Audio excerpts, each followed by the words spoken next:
On a windy, rainy day in early December, expert Jerusalem guide Avi Ben Yosef led a tour around the central Christian sites in Jerusalem. We began on the Mount of Olives, offering a panoramic view of the old city walls, including the Golden Gate, traditionally the gate where both Jews and Christians believe the Messiah will enter Jerusalem. The gate was sealed by Sultan Suleiman I in 1541 to try to prevent that from happening. From here, many churches on the slopes of the mount are visible. The Russian Orthodox Church of Mary Magdalene and the Catholic Dominus Flavus Church are two. At the bottom of the mount is the Catholic Church of All Nations, next to the Garden of Gethsemane.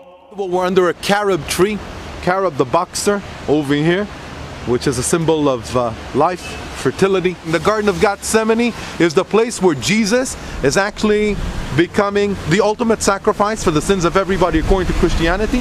And again, this is where he is betrayed by Judas Iscariot. Inside the church is enshrined the bedrock where it said Jesus prayed before his arrest. There are 3 19th century mosaics and Gothic-style stained glass. Outside, most of the ancient trees in the garden are olives. Some of them are considered to be the oldest trees in the world, which are the witnesses to the suffering of Jesus. The name Zion appears 154 times in the Tanakh, or the Old Testament. Mount Zion, right outside the old city walls, is regarded as the place where King David conquered the Jebusites, establishing his city here, and it supposedly contains his tomb. Jesus actually comes from the house of David, okay? And came from Bethlehem originally. This is from the same lineage, so there's a major connection.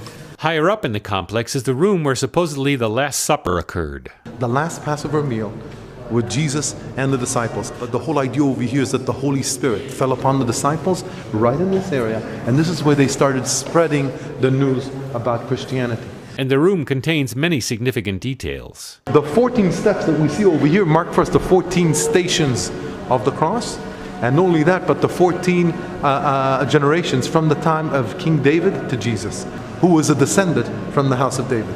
All of Jerusalem's Christian sects have areas in Christianity's major shrine, the old city's Church of the Holy Sepulchre, built on a hill that overlooked the Roman marketplace. So at the time of Jesus, this was an open area with a major hill, and people were crucified here day in and day out. This was the place of where people would see, because the market is like the mall of today. People would walk all along the way, lift up their heads, and they would see the people being crucified. Come inside and I'll show you. Can you see that Jesus was crucified actually on the cross right over here? We see that the nailing was done through the hands, which is wrong. It was actually done through the wrists. How do we know? Because we have found remains of people that were crucified, and many times what happened is they couldn't get the nail out, so they kept the bodies like that. After Jesus dies on the cross, they take him, they shroud him and anoint him right over here.